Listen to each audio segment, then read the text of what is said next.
স্যারের জীবনের গল্প। প্রান্ত, তোমার কণ্ঠে গান শুনতে শুনতে বিদায় নেব, তার আগে একটু দর্শকদের কাছ থেকে ঘুরে আসি। দর্শক, আজ একেবারেই শেষ প্রান্তে চলে এলাম। আমরা আমাদের এই আয়োজনের মাধ্যমে সবসময় চেষ্টা করি আমাদের আশেপাশে এবং তৃণমূল পর্যায়ে যে সকল প্রতিভাবানরা আছেন তাদের মাঝে যে প্রাণোচ্ছল জীবনী শক্তি আছে তা তুলে ধরার। আপনারা যদি আমাদের সাথে থাকেন, সামনেও আমাদের এই চেষ্টা অব্যাহত থাকবে, এই প্রত্যাশা ব্যক্ত করে আজকের মতো বিদায় নিচ্ছি। আগামীতে আবারও দেখা হবে, সেই পর্যন্ত ভালো থাকবেন। আল্লাহ হাফেজ।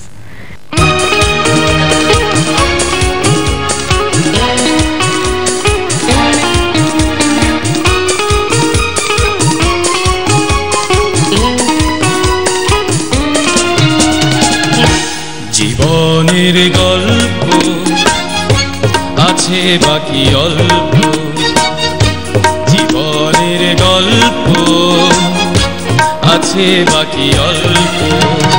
যা কিছু দেখার নাও দেখে নাও, যা কিছু বলার যাও বলে যাও, পাবে না সময় আর হয়তো।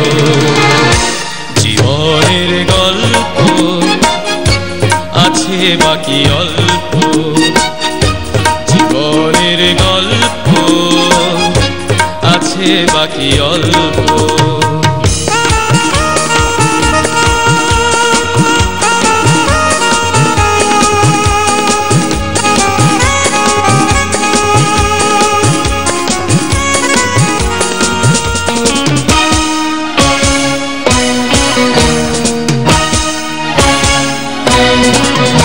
ওই ঘাসের কাঁপনেতে দেখো আকাশ কাছে শুয়ে, ওই বরফ গলা নদী নামে পাহাড় বেয়ে বেয়ে, নীরে পাখি ফিরে যাবে সূর্যটা গেলে অস্ত।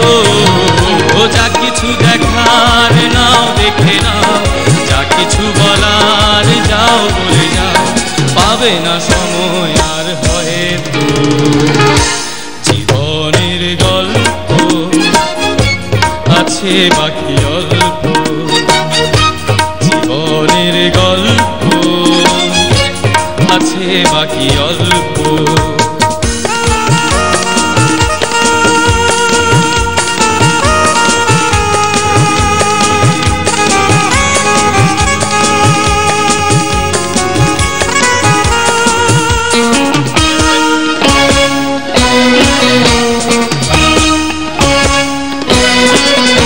এই রঙিন পৃথিবীতে কত মানুষ এলো গেল, এই আসা যাওয়ার পথে কত চেনা জানা হলো। ভুলে যেতে হবে সবই, পথ চলা হলে অন্ত। যা কিছু দেখার নাও দেখে নাও, যা কিছু বলার যাও বলে যাও, পাবে না সময় আর হয়তো। জীবনের গল্প আছে বাকি অল্প, জীবনের গল্প আছে বাকি অল্প। যা কিছু দেখার নাও দেখে নাও, যা কিছু বলার যাও বলে যাও, পাবে না সময় আর হয়তো। জীবনের গল্প আছে বাকি অল্প, জীবনের গল্প আছে বাকি অল্প।